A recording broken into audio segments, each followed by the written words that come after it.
second, but I do want to make sure that we get to introduce Beth Rabbit, the moderator for this. If you don't know Beth, Beth is our CEO at the Learning Accelerator, and she is really an amazing person. Beth's background is that she's currently the CEO. She started as a partner on the founding team at TLA. She was a doctoral resident for a school, director of human capital and innovation at a school in Newark, New Jersey. Before that, worked at New Schools Venture Fund, was a doctoral fellow at the Harvard Innovation Lab in their first cohort, and started as a teaching intern in the Marshall Islands, which I have to be honest, Beth, I didn't know until I read your bio recently. But she also serves on the board of Highlander Institute and Catalyst and Innovate EDU, if you know those organizations. And she currently resides in New Jersey, but she and I are very happy to report she's moving to Maine in a few weeks, which is very exciting. So that's where our TLA office is moving, FYI, in case you're wondering. But all that said, I'm going to pass it off to Beth so she can introduce these amazing women that we have here today. Beth, take it away. Thanks, Nate. It's always so awkward listening to someone read your own bio, but I just want to say thank you all so much for taking the time today. I've been jealously getting the updates from Nate on how this work is going and what you all are doing and learning about, and just super grateful to have you all take the time this Friday during what I know is a super busy time of year with a lot of complexity.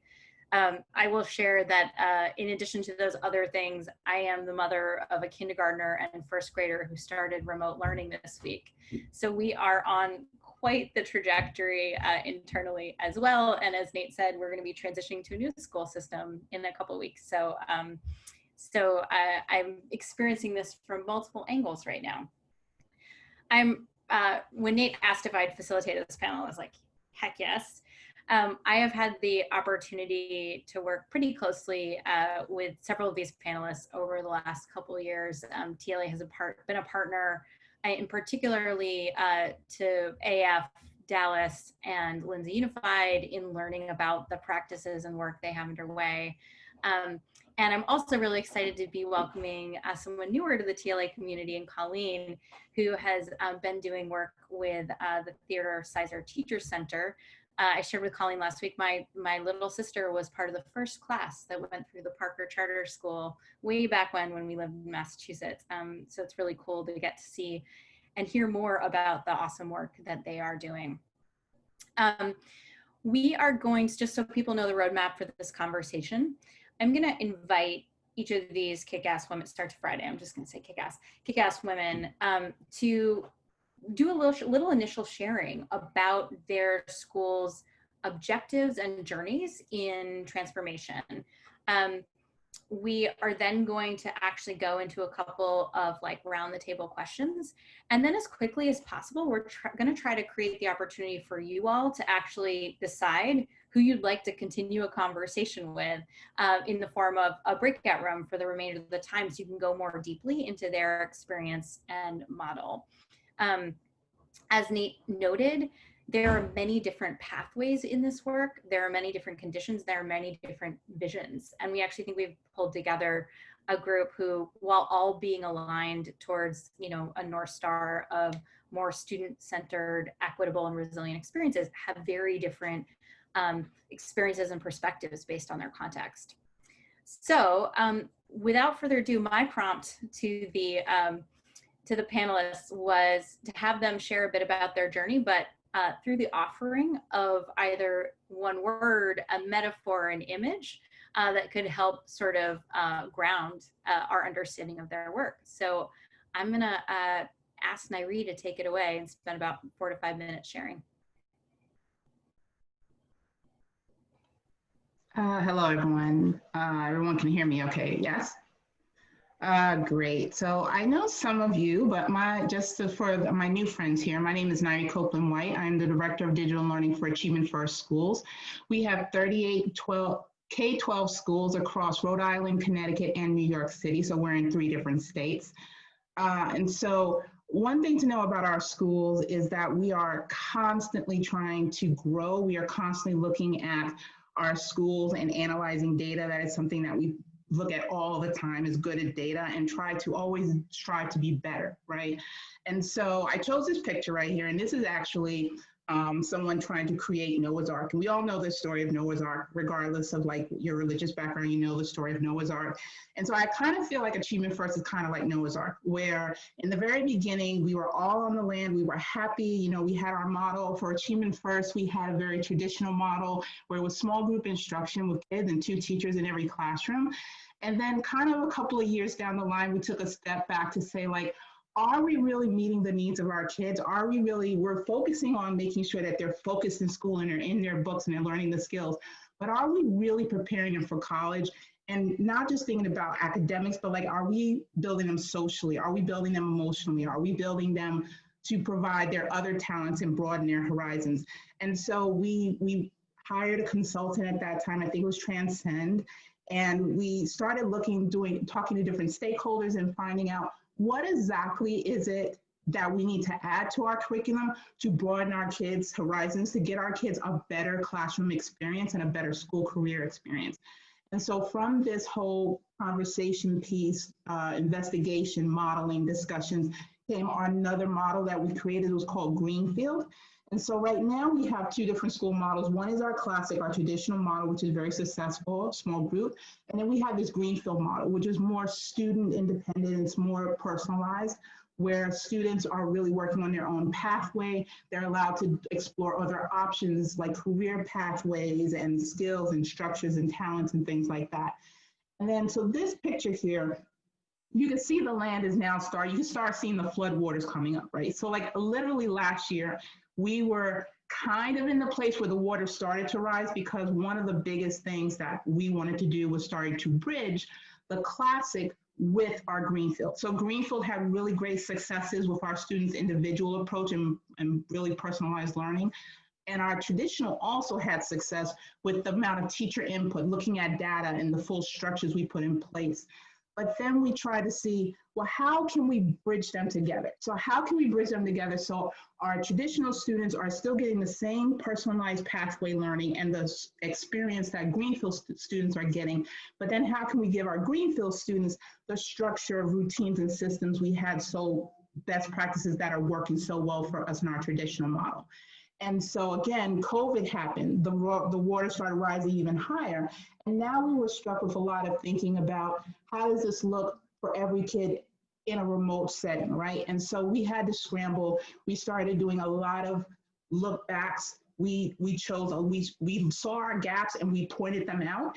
And one of the best things I think about our organization was we didn't hide from it. So we said, like, this is where we fail our students. This is how we have to improve. And then rather than just say like, okay, let's just stick to the old brick and mortar, we literally had stakeholders from every group sit together at the table. And we just said, how can we make this better? And everybody provided their input, everybody provided their knowledge from their section, and we were able to create what we're now launching as a hybrid model, which works with Greenfield and our traditional scholars, and are giving them all the support that we feel they need. Is there going to be hiccups? Of course there's hiccups. You know, there's Zoom bombing. There's Nearpod bombing. If you haven't heard of it, trust me, it's Nearpod bombing now. So we're always trying to face with new challenges. So I think for us right now, the arc is where we are, where we're building this arc that all of our kids, all of our models, all of our teacher talents are going into, and we're going to make ourselves prepared for whatever comes next, and we'll be able to be smooth sailing. And that's why we have the rainbow, because I believe that regardless of whatever transition we go through, we're always going to do the best for our kids and help our kids stay above water. Thank you, Nyree. Just to brag on behalf of Nyree's work, AF has some really cool, open, culturally relevant, but standards aligned curriculum at the high school level that folks should totally check out because their teams have done an awesome job. All right, so I think who's up next is Kristen. Did I get that right? Yeah. That's my image. All right. Hi, everyone. Really excited to join you on this Friday. My name is Kristen Watkins. I have been in Dallas ISD for 12 years. If you are not familiar, Dallas ISD is a quite large district. We have almost 228 schools, around 150,000 students. And our journey in the personalization and innovation space really began back in 2013 with a grant from the Bill and Melinda Gates Foundation, the Next Gen Systems Initiative. And so way back when, we actually started with 5 personalized learning schools.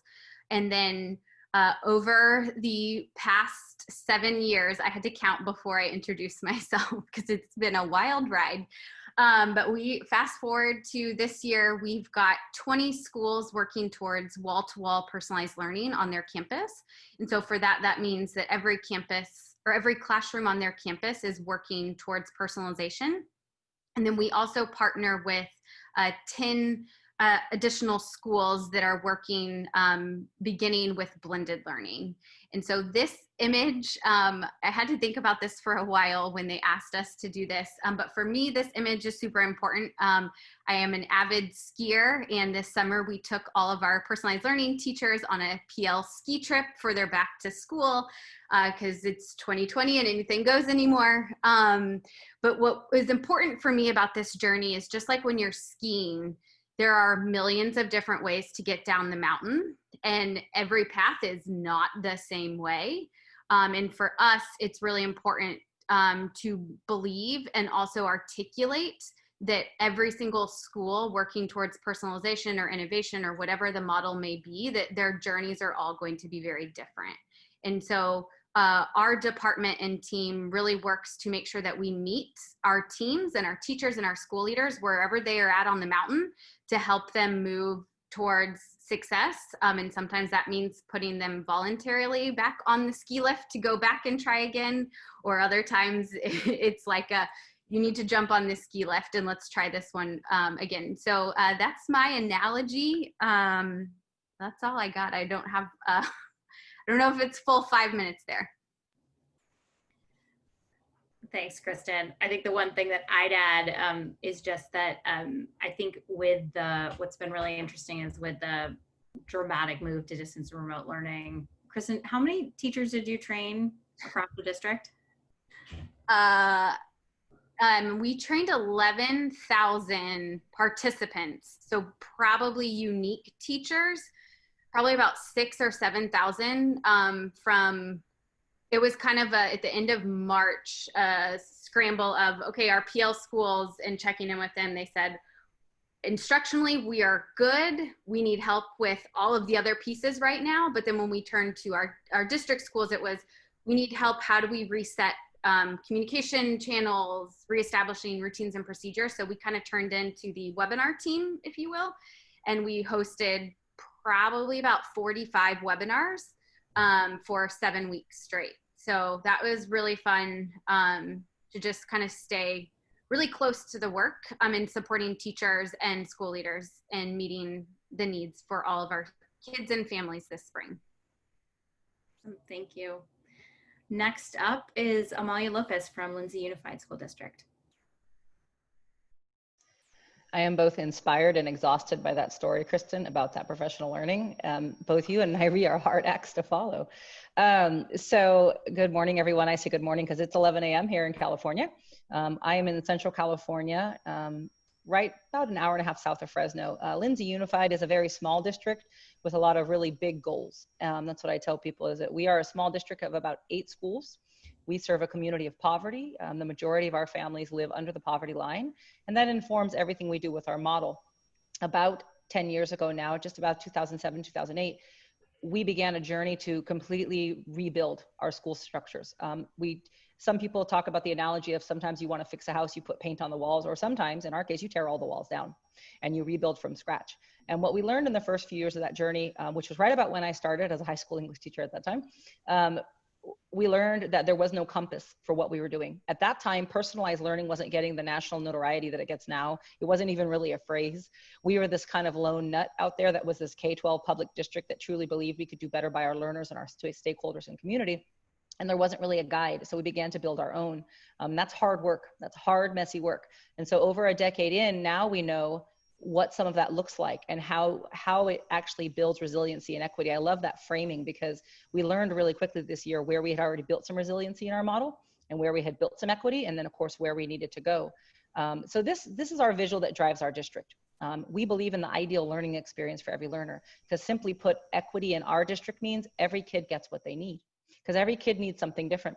Some learners need more or less of certain elements. And so it took us, I would say, 4 years when we first began to redesign our model to get to the point where we could put a visual like this together, where we could actually sit and say, if you are a learner-centered model, you truly put kids at the center of all the work and all the decisions and all the negotiations.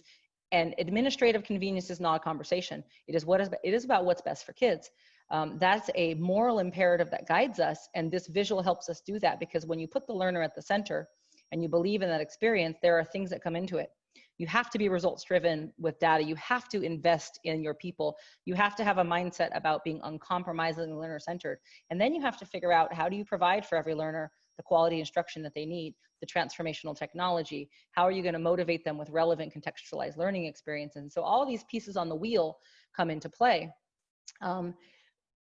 What I found this year, as the field exploded in March with school closure and, oh, let's talk about connectivity and let's talk about all these different things, we discovered where and how we had already built some resiliency, because this model had guided us long ago to tackle some of those topics from an equitable standpoint. When you serve communities of poverty, you start thinking about technology a long time before this year.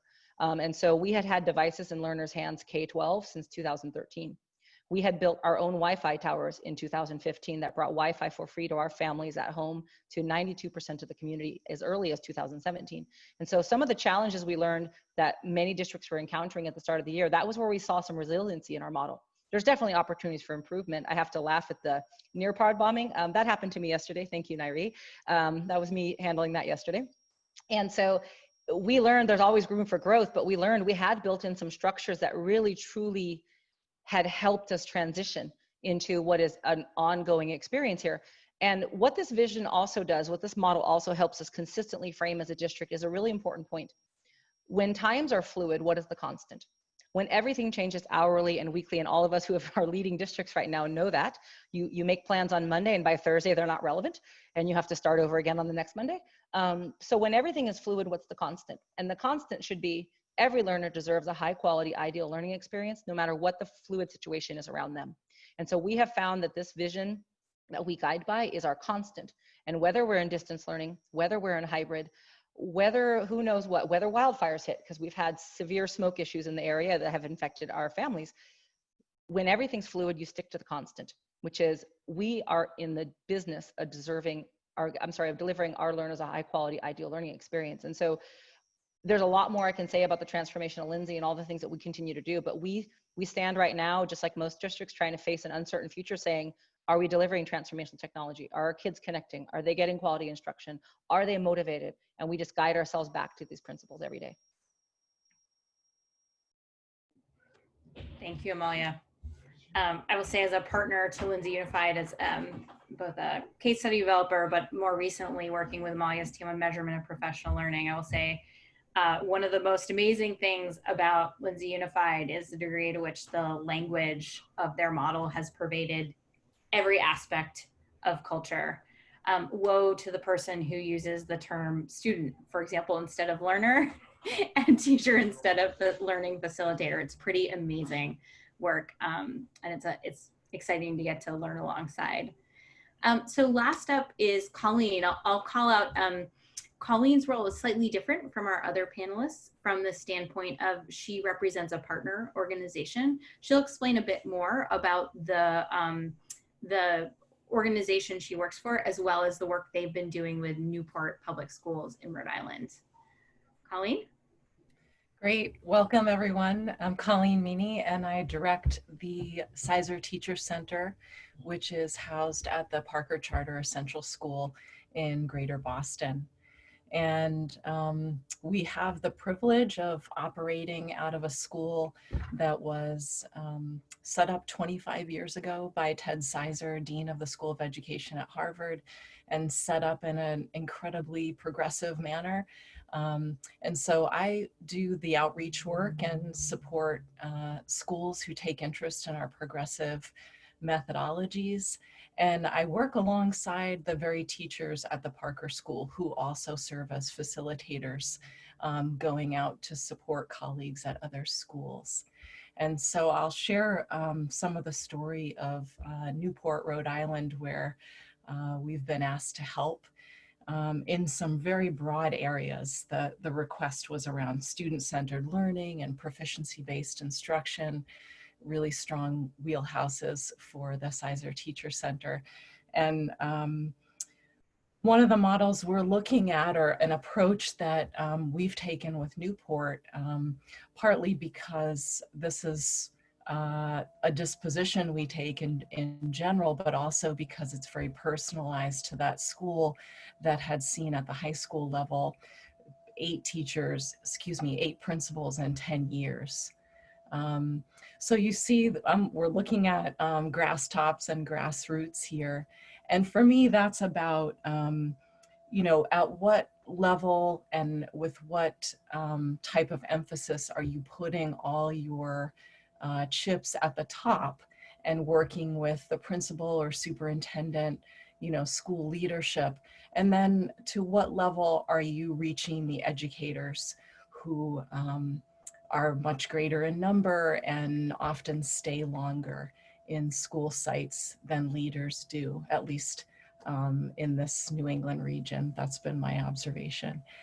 And so to that point, you know, we worked with Newport to help them. The grass tops part included helping them articulate a stronger vision for what they hoped for students, also naming what habits they'd like to see their students embody that would lead to greater success, academic and personal success.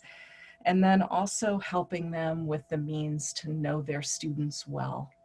And the primary vehicle for that was school-wide advisory.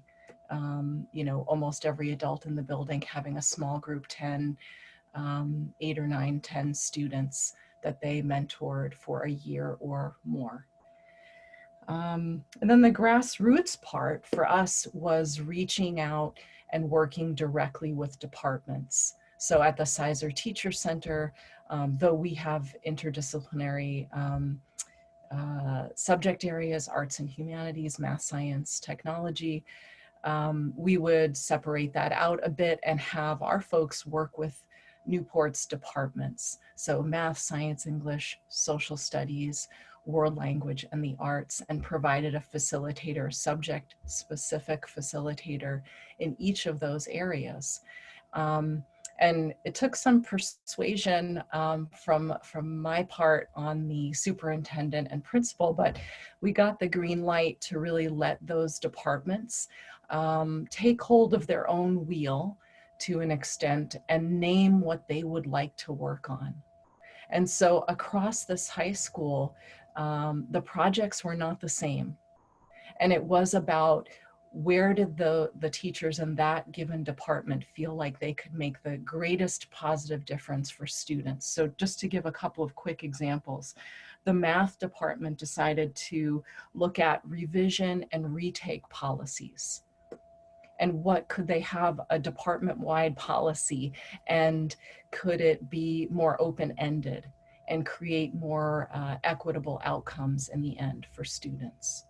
The science department thought they needed a shared lab rubric so that lab standards were shared across the school, no matter the lab science, to create more equitable classrooms, no matter which teacher you were assigned to as a student. English department looked at scaling up the complexity of writing tasks for students. So let's look at what the writing assignments look like, grades 9 through 12, and how are they addressing increasing complexity as students age up in that department. So having those department-wide conversations to ensure both rigor and support at once. And just one more example in world language, turning that department upside down so that conversational Spanish, French comes first. Students need to learn how to speak. The research is clearly behind speaking as the way that you learned your first language is the way you should learn your second language. And I'm not sure that any of our parents ever gave us verb conjugation sheets when we were learning our first language. So we've helped Newport let go of that grammar emphasis and take hold of conversational French, conversational Spanish, and put that as the point of entry for new language learners in their second language. So that's just some examples of this idea of, if I had to put a proportion on it, I would say grass tops maybe 1/3 and grassroots 2/3. Really putting a lot of emphasis, a lot of support, and some autonomy in the hands of teachers, and coaching them with really strong subject specific facilitators who are coming out of an incredibly progressive model and guiding them and supporting them in a really thoughtful, personalized way for the individual school. Thank you, Colleen. Sure. So now you've heard 4 stories, right? So fairly traditional instruction focused charter system that decided to invest in the development of a disruptive model that it held side by side and now is developing pathways for merging and bringing lessons back. There is a large urban district that actually was able to use a grant to fund and innovate what is essentially an innovation zone that now, in a moment of COVID, finds itself extraordinarily relevant to the needs of other schools and seeking to scale practices across the district. In Lindsay Unified, you have a school system that ripped down all the walls. Amalia often says, what are the load-bearing walls that we can take down that are getting in the way of equity? And has been on a 10-year, very slow, intentional, but bold journey. And then finally, a much more traditional school district that's partnering with an organization that has 20+ year roots in being one of the original competency-based school models in America. Very different pathways, different models. And, the point here isn't that there is one to choose or to think about for your system, but just to imagine how these different exemplars might apply and what pieces might feel right as you imagine your own visions and problems to solve and also process for getting there. I asked folks to prepare a potentially either story of learning, so imagining being in your seats, either a story of learning which was oriented towards, here's something I wish we had known or done at the inception of this work. By the way, I'm recognizing most of you are not at the inception of this work, but at this moment in time, or potentially something that went really well that if you could shout to others from the rooftops, you would. And so this time, why don't we kick off with Amalia? I feel like that kid in class. I knew you were going to pick me first. I just had a feeling, Beth. There are a lot of lessons learned. I like the way Beth described what we do in Lindsay as slow and intentional, but bold, because I think that's the perfect capture of what we do. We try not to hyper innovate, because sometimes when you move too fast, you leave people behind, notably your educators. So we're really conscious of that. And so because of that, the journey that we've been on, we've moved along a way of innovation really intentionally, but we've been able to look back and say, gosh, we wish we could just tweak that one thing we did right there. When we started our model, and our model goes by many, many names, we call it the performance-based system. Depending on who was talking to us, they call us personalized learning, customized learning, blended learning, mastery-based learning, competency-based learning. So it's kind of like we're everything at once, but nothing except performance-based. So it's fun to look back at that to realize we fit into all these different categories. And because of that, we have lessons from each of those categories. Very early on in 2010, when we were really bringing this model to life, we did things a little bit differently. We started at the high school and we worked backwards. Most districts don't do that. Most districts grandfather up. We were like, yeah, let's be completely opposite and let's start with 9th to 12th grade. So we worked our way backwards. And in retrospect, that worked out pretty well, but there were some key lessons from those experiences. We reformed curriculum. We completely rebuilt the scoring processes and grading scale. We don't give A through Fs. We did all these things, like Beth said, that we removed these weight-bearing walls that were very much in the way of equity. And we know they were, because when we look at the data now, we doubled our college entrance rate. We exceed national and state standards for communities of poverty in college entrance and persistence. Like, we know we took down some really important walls. We should have started with social emotional learning. And we know this about ourselves. We did a lot of intentional cultural work in those early years with our learners and our families and our stakeholders. We built a lifelong learning curriculum that at the time we said is super important, but we started with the academics. We started with English and math and all those good things. And we realized that by the time 5 years later that we tried to introduce that social emotional curriculum that we were very intentionally building, it felt like an extra. It felt like an add-on, and the message didn't land with our educators and our learners about this is core curriculum. Social emotional competencies are core learning for everybody. And we discovered we had a little bit of a problem, and we had to do some rebranding, and we had to really work at it. And we are still working at it. We are still trying to make sure that our educators in our district really believe that there are 5 core areas, especially for our K-8 learners, which is English, math, history, science, lifelong learning. And that includes social emotional competencies, global competencies, civic competencies, learning about democracy, learning about the environment. And so this goal of ours to build lifelong learning graduates who are culturally aware, civically informed, they're responsible citizens, they're economic producers. We didn't start with that, and we should have. We had the perfect ripe opportunity as we were building culture and revising how learners viewed themselves, how we empowered them, how we made them advocates for their own learning experience. That was the ripe opportunity to start just with lifelong learning that first year. And we didn't. And so we can look back and realize we're not as far along as we would like to be in the social emotional curriculum and the competency work. We have made a lot of strides in the last few years, but we can kind of count that as one of our larger mistakes. And we always tell districts who come to visit us, start with social emotional, tag it right into the culture and make that a core piece, because then everything builds from there. And so, you know, what social emotional competencies include now has even expanded. We have to look at digital citizenship and digital literacy and all these other pieces. So that would be one of the main ones I would offer. The second one is we kind of made a little bit of a mistake early on, and we talked so much about our kids as learners, and they deserve to be honors as learners. We did not do the same for our educators those early years. We are now, and Beth knows this because it's a big part of our partnership with TLA, we now have a expanded view of our model. We're a learner-centered model, and that means we honor our educators as learners too. What do our learning facilitators need to improve? What kind of data do they need access to improve? What kind of coaching and formative systems of supports? Because so much of data for educators is a summative experience. It's an evaluation, it's a period. It's not a formative learning experience. And so for the last 3 to 4 years, we've been trying to make that mindset really prevalent as well. Everybody's a learner, including our educators. And we're going to build the same system and ideal learning experience for you that we have spent a decade building for our kids. And those are the 2 like overarching lessons that I carry with me as someone who has been in the district since the start of the work. And we really have pushed into a space of trying to remedy some of those kind of missteps, really intentional but accidental missteps.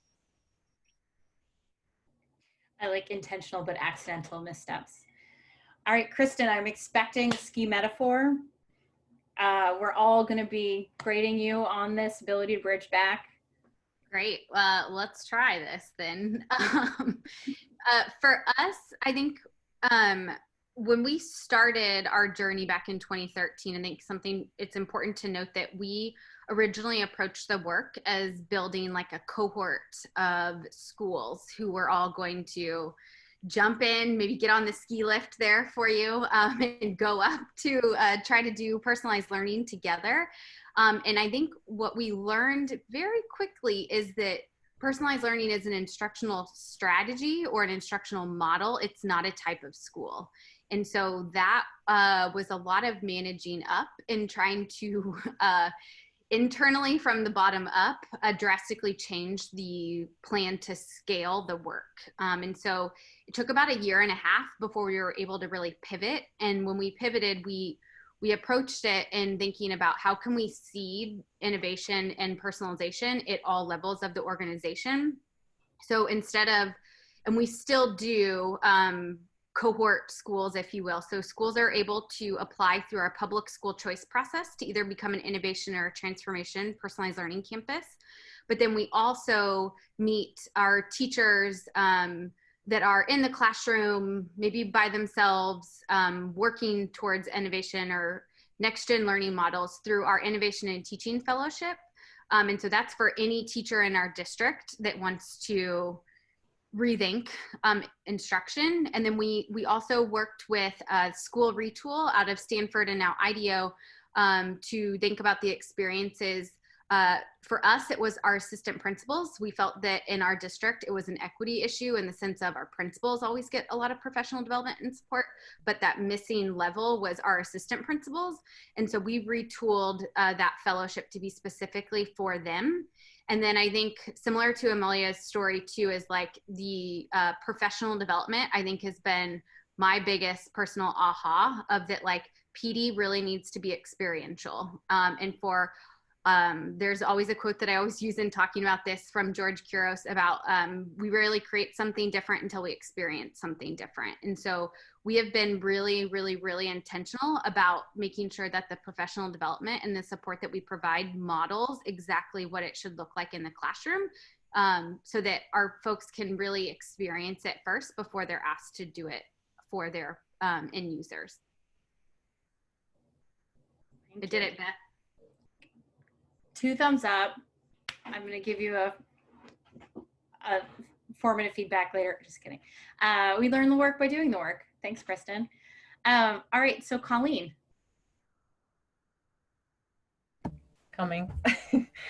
Thank you. I think if I can speak from the provider side, what would have been helpful to know, or for me to ask, some learning for us would be more on the executive coaching side and having some sort of more honest conversations with leadership about where do you see your own professional strengths and where are some of your own places where we could have your back some more in the work. So it would have been helpful to have that conversation up front with folks rather than learn by touching a hot stove, shall we say. Likewise, on the sort of grassroots level and working with different departments, also knowing those departments a little bit better, and making a strong facilitator match based on the profile of what the needs are in each of those places. And then just to go on the asset side, a practice that's really working for us now is every professional development offering that we have, we're opening that with an advisory activity that we model with adults. So in this group, I would say, okay, I need 10 screens on, and let's roll with right now in the chat, put something in there that a good moment from the last, 3 hours of your day, a micro moment, or, modeling something more than that. But as just an opening move, that might be something so that the educators in that space just took part in an advisory activity that might have 2 or 3 moves to it that they could replicate with kids. And many times these activities are helpful for them, as Amalia was saying, in terms of, well-being and, centering that in their work too, not just with kids. Colleen. Nyree. Yes, so for me, I think, especially in our journey, 2 things come to mind. One, always go in with an open mind. And the second thing is to pilot with a realistic vision. And so when I'm thinking about like our transition moving into Greenfield, one of the things that we were concerned about was we did not want to disrupt the classic model we had. So a lot of our traditional thinking people in our higher up places says, no, we have a good model, let's keep it the way it is, don't touch it.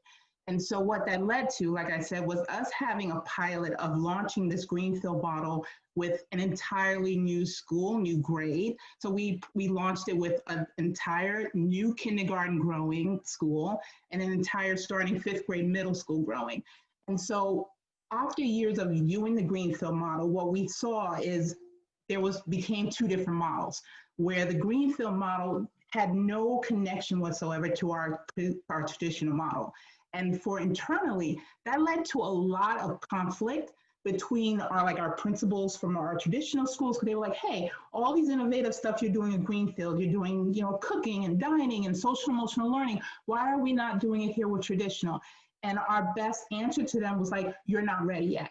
And so after a while, you tell them you're not ready yet. Well, when will they be ready, right? So like at some point, we kind of lost touch in working with our traditional schools to get them to this Greenfield level, which was the whole goal in the beginning, and then started focusing on a different model and moving them forward. And they're starting to advance faster than the traditional model that started them.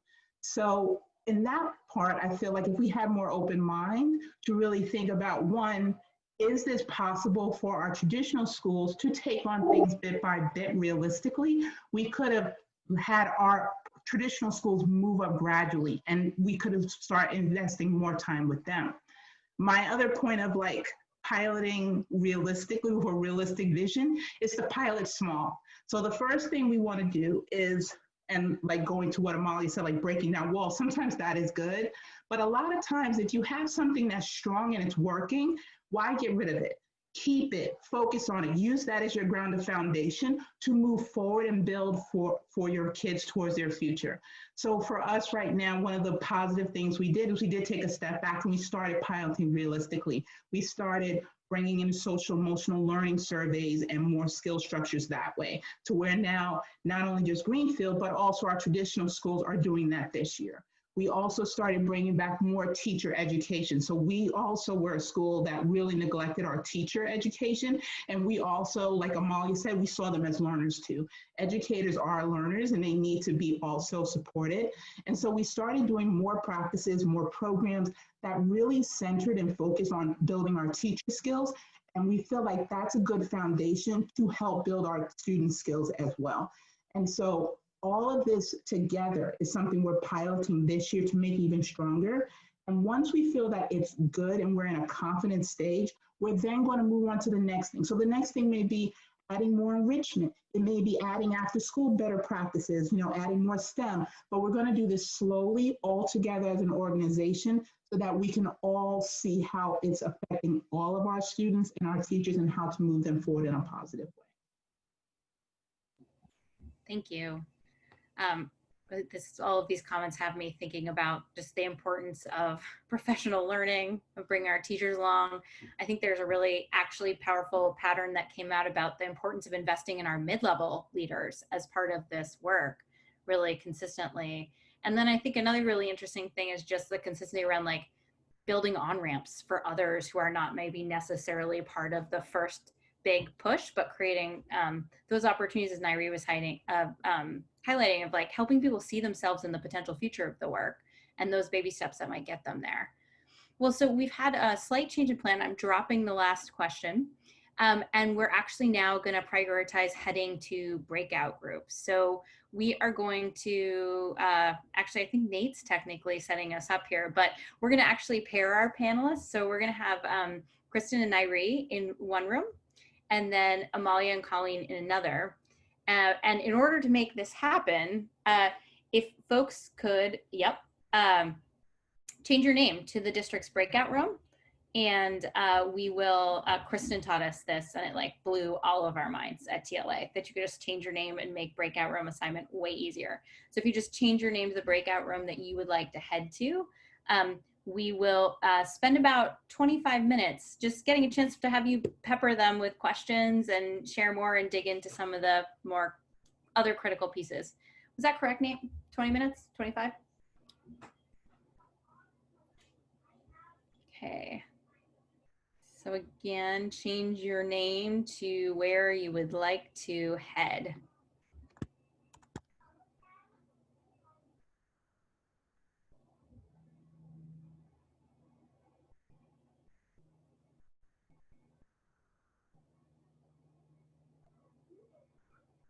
And folks on the TLA partner teams, feel free to head into wherever you'd like to go.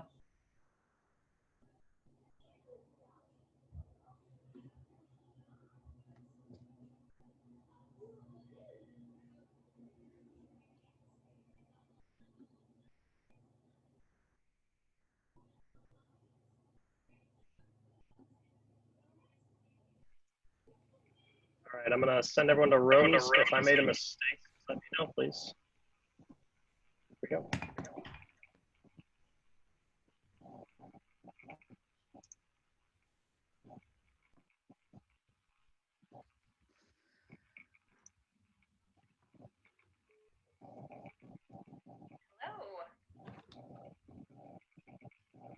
Kristen, I don't think I assigned you to the room. So just so folks know, this is really unstructured. We know you probably have questions. Okay. Are you joining from a different room or something? I'm in here twice. Hold on, I'm trying to get in. I'm sorry. Hold on. I'm amazing. gonna leave this room and I'm gonna go back in the other one. Okay. Do what you're doing. Sorry.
Christy, I was thinking of you on Nyree's last comment with making decisions for schools and how we talked about that during one of the expert sessions, the need to just make a bunch of decisions so people have less to deal with. It's an interesting concept to bring into this space.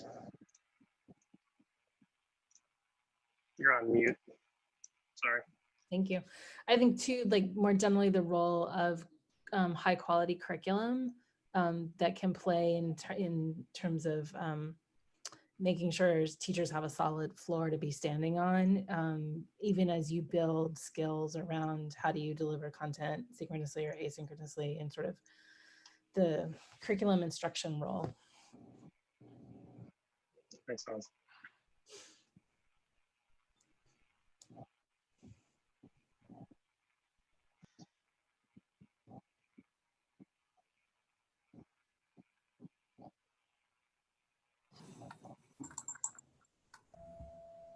Welcome back, everyone. I hope the other group had as fruitful a time as we did with Kristen and Nyree. Thanks for jumping into that. What we'd love to do now is come together for a quick debrief. I'm going to share a quick activity. Beth, I don't know if you have any words to share otherwise, but I'm going to jump into that. I just threatened folks that we'd be asking for the sharing of ahas and so forth. So it's true. Like we're aligned. Great. So you should be able to see my screen right now, I hope. And we'll put this link in the chat right now. But this is a Padlet. If you've never seen Padlet before, it's a very simple tool to allow for us to basically like having sticky notes to post into a common area, which we can't do in person, so we can do it digitally. But would love to hear, so you can add these on our Padlet board and then we'll have a discussion about it. Takeaways, as it says, ahas, those inspirational moments, what maybe surprised you, actions that you're thinking that you really want to take from this, and then inquiries as a broader, like what questions are you leading with category. And I would encourage folks to also, as you're posting these to the Padlet, please, you can see my example, put your name at the top and then just write whatever your response is. But would love to also have people commenting. You can also like other people's posts if you agree with them, but feel free to have conversation and post multiple if you'd like. But any questions about what we're doing or how this works? or any issues getting into Padlet.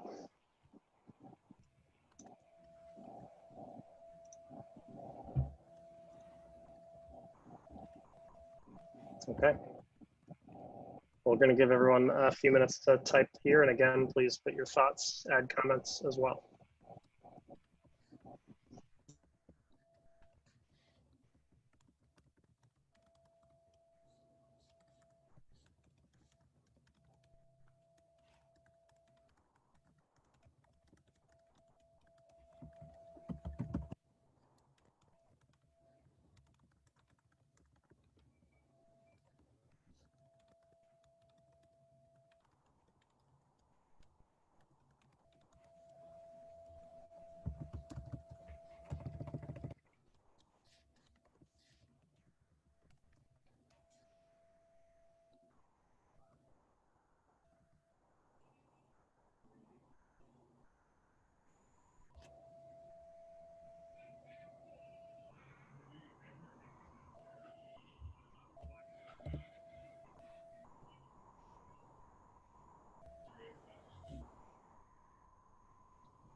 Your pants in your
I'd love to open it up if people would. I see people are look like we're reading comments now. As you're doing so, if folks want to share themes that are arising or anything that's really any commonalities here. I'll share one I'm noticing with this, as Ellen said, the reminder about process over product. That process is really key, which is totally a theme that we were hoping would come out of this, and I think I felt as well. But would love to hear what others are noticing in the comments or themes that are coming up.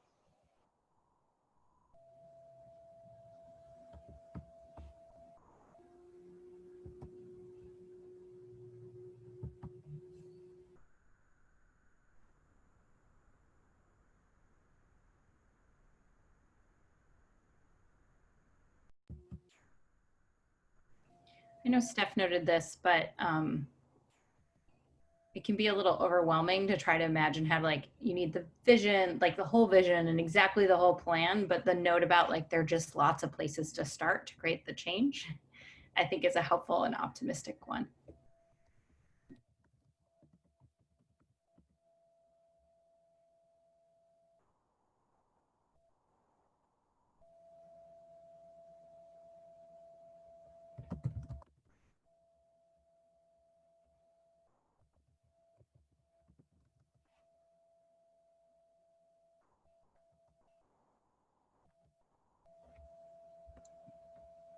Any others? Or any other takeaways? We're just dying to share whole group.